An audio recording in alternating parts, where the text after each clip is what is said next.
Hello and welcome to Monson Made This. My name is Michael. This is day 2 of my week's worth of recipes.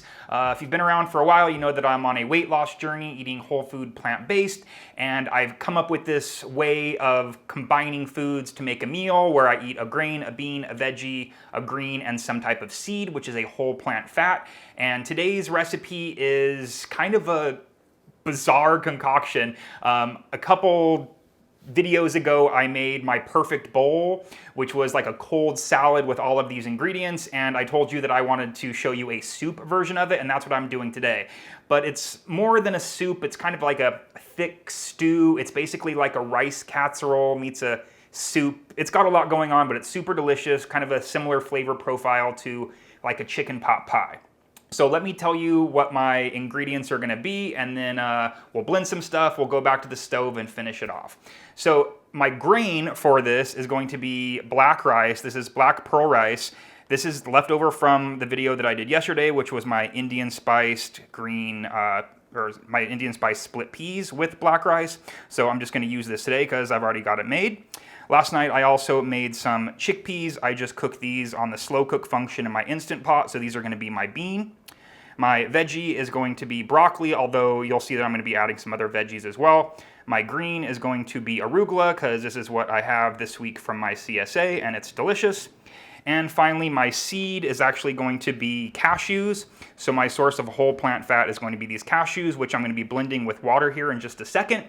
And that's going to be, it's going to thicken up as we cook it, so it'll make kind of a nice creamy, soupy consistency that'll just give you that nice, like, cozy comfort food feel. So I'm gonna add the water to this, start it blending, and then we'll go back and start cooking. Just so I don't have to chop it, I put my clove of garlic in here.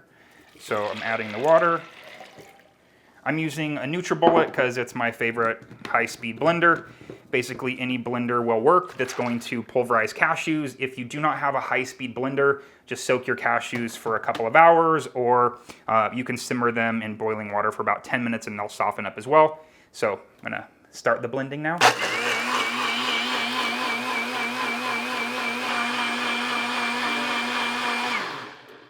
This is still gonna be really thin. If you watch my biscuit and gravy video, or I guess it wasn't biscuit and gravy, it was a sweet potato hash and gravy video. Similar concept, this is gonna be a little bit thinner though. It's not gonna thicken up to a gravy consistency, but it'll look really watery now. I just wanna make sure there aren't any chunks of cashews, and this is perfect. As it simmers, it will thicken and again, get nice and rich and hearty. So let's go back to the stove and throw this thing together. I have a lot of other ingredients prepped and I'll tell you what they are as I use them. I have a pot, which is kind of a medium-sized saucepan. I'm gonna make this completely oil-free today, so I'm gonna be sauteing these veggies just for a minute. I guess sauteing's not the right word. I'm gonna be kind of warming them through a little bit at the beginning. I have some onions here. If you wanted to use oil to maybe help develop flavor or maybe get a little bit more color on the veggies, you could. But a lot of people are trying to eat oil-free when they eat whole food plant-based, so that's what I'm doing today. I also have some carrot and celery in visible chunks. The last video I talked about how I didn't like big pieces of celery and carrot. I still don't love them, but I'm kind of doing this for the photo so that it has a pop of color. So I'm just gonna let this go for a minute. You could add a little bit of water if you wanted to water saute it, but I'm just gonna kind of worm these through, get them slightly softened, and then I will start to add the broth, or not the broth, I guess it's my cashew mixture. And a dish like this, because we're using things that are raw, we're using things that are frozen, we're using things that are already cooked, it's important to kind of put them in at the right time. So these raw veggies here are going in at the beginning. We'll add the cashew mixture, and then we'll start to add the cooked rice, the cooked chickpeas.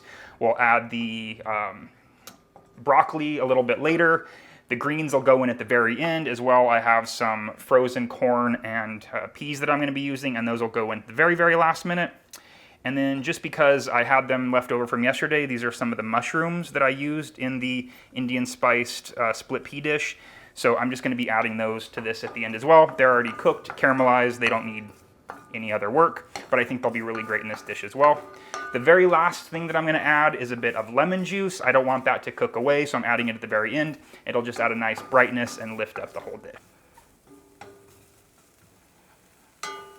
The carrots, celery, and onions have been going for a minute or two. I actually used a little bit of water to help rinse some of the remaining onions out of the jar that I had them in.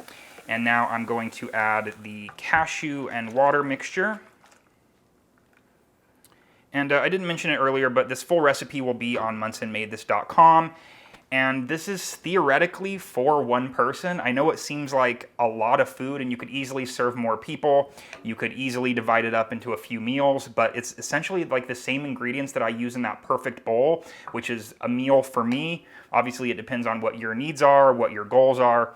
But it's a nice, really delicious, hearty stew, soup, rice bake style dish. So eat as much of it as you want, whatever your goals are, like I said. But this is probably going to be one meal for me, which seems crazy, but it's all good stuff. I'm going to keep stirring this a little bit.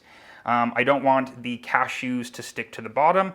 And then once this starts to get a little bit warmer, I'm going to add the rice. I'm going to add the chickpeas. I'm going to start to add the broccoli. And then I also have some seasonings that I'll be adding as well.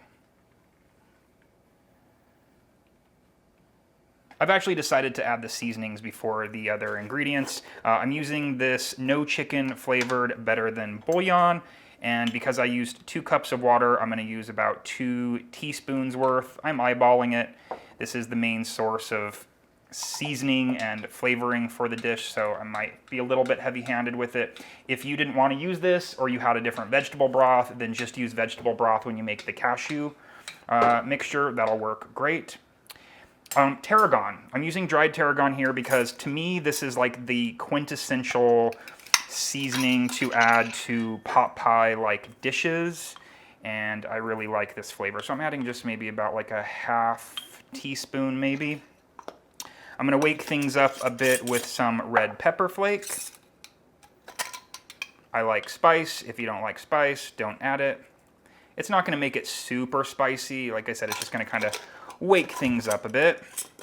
It wouldn't be a Monson dish without a bit of nutritional yeast, so I'm going to add maybe about a tablespoon of that. Just adds a richness to it. I'll wait for the salt later because that better than bouillon is going to salt things up quite a bit. And I'm just adding some fresh cracked black pepper. Looks like things are simmering now, starting to thicken, so it's time to add some other ingredients. And I know that this is going to get really full really soon, but it's still going to be the perfect size pot, I think. For the rice, I like to do equal amounts of rice, beans, and I like somewhere between about 3/4 to 1 cup. Again, this is kind of like a cheesy rice casserole type of dish, so rice is going to be pretty prominent. My broccoli going in here, and the broccoli is going to be the thing that I use to kind of determine if this is done or not. So I'll watch the broccoli, taste it. When the broccoli is tender, that's when I know that I can put in the greens. I can add the frozen stuff because I don't want the broccoli to overcook, but I also don't want it to be undercooked and too al dente. So the broccoli is the thing that needs to be the most perfect. You could use frozen broccoli. I would just add it at the very end. And I'm adding these chickpeas, about the same amount as I did the rice, somewhere between 3/4 to 1 cup. Those are garbanzo beans. What did I say? Chickpeas. Do you know the difference between chickpeas and garbanzo beans? The same thing. Yeah.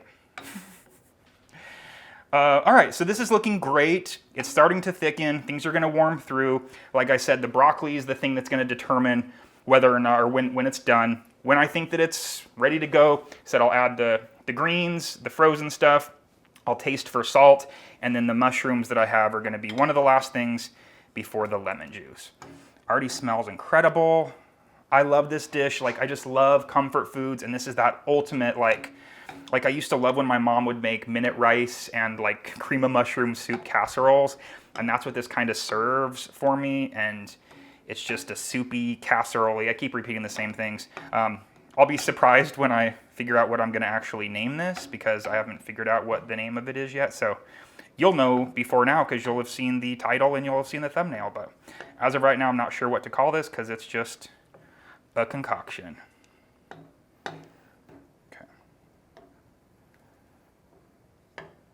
This smells incredible. It's thickening up nicely. I'm just going to test the broccoli to see how it's doing, to see if it's almost done. Look at those nice bubbles, thick, rich. Still Still got a good bite to it. I think I'm ready to start adding the rest of the stuff. I wanted to mention earlier that if you wanted to lower the fat or caloric content of this, you could definitely take some of the chickpeas and blend them with the water, and that'll be like a nice thickening agent for the soup. Or you could also use white beans, you could use chickpea flour instead. So if you didn't want to go the cashew route, there's other ways that you can blend things with water to get that same rich thickness. So arugula, I want to rip it up because nobody wants to bite into just a big piece. I've made this most of the time with kale, and I really like the kale. I really like the texture and kind of chewiness that the kale adds. The black rice is also really nice in terms of adding a chewy texture. Turning this off actually right now.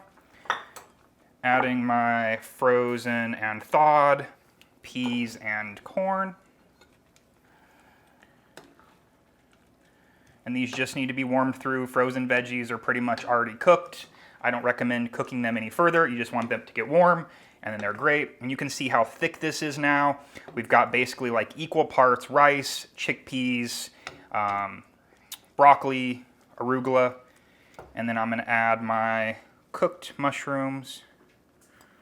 In the dish that I made last time, this was my vegetable, but I really like this dish with the broccoli. It just adds a nice texture, flavor.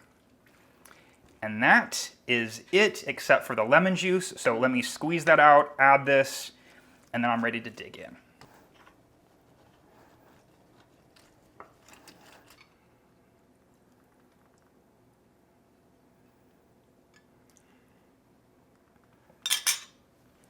Seemed maybe like a lot of lemon juice. It's the juice of half of a lemon, as you saw me juice.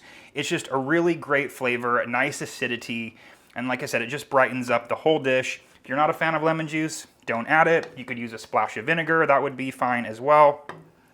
But this is ready to get into a bowl and then get into my mouth.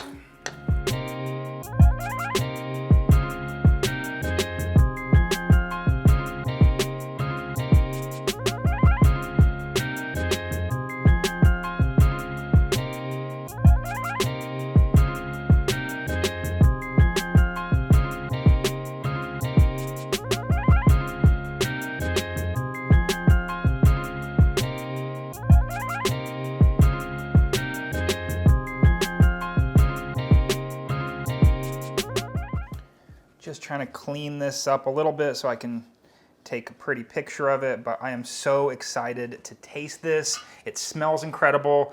Oh, again, I grew up eating foods like rice casseroles. Like I love any type of cream of mushroomy soup base, which I have a lot of recipes on my channel that include like my vegan cream of mushroom, cream of chicken soup base.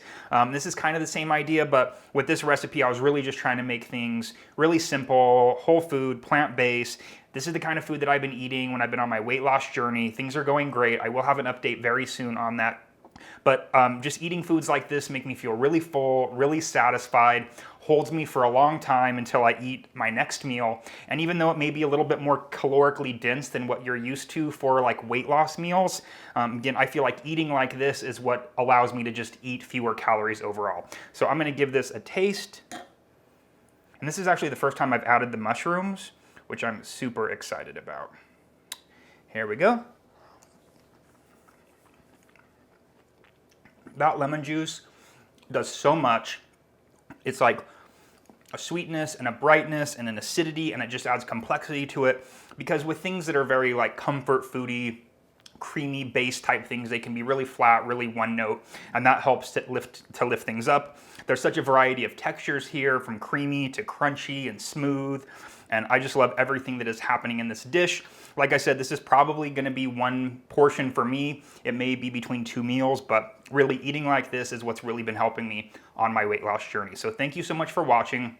I'm going to be eating this in a monsonmadethis video, so if you want to watch those, you can click the join button below and join the channel, become a member, or you can go to Patreon. There's a link down below as well to Patreon, and you can watch all the videos as well. I think I'm up to like 60 monsonmadethis videos now, so it's really crazy. And thanks to those of you that have been subscribers or have joined that channel. If you want to support this channel not monetarily, then definitely like this video and subscribe to this channel as well. So stay tuned for the next recipe video, and I will see you next time. Bye.